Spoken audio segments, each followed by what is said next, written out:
అందరికీ నమస్కారం. అందరూ ఎలా ఉన్నారు? మీరంతా చాలా చాలా బాగుండాలి. ఒక టాపిక్ డిస్కస్ చేసుకుందాం. ఒత్తిడి. చాలా మందికి ఒత్తిడి అనేది పెద్ద సమస్య అయిపోయింది. అంటే తలకాయ ఉన్న ప్రతి ఒక్కరికి ఒత్తిడి ఉంటుంది.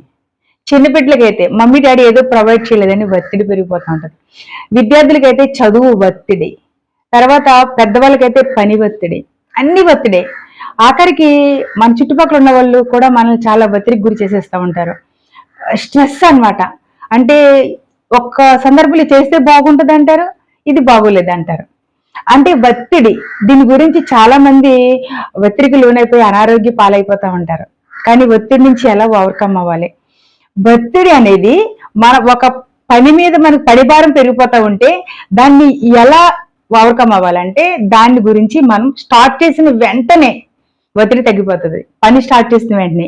కనుక ఒత్తిడి గురవకూడదు. స్ట్రెస్ వచ్చినప్పుడు ఖచ్చితంగా ప్రతి ఒక్కరూ మెడిటేషన్ చేయాలి. ఆ మెడిటేషన్ లో ఒత్తిడి అంతా తగ్గిపోతూ ఉంటది.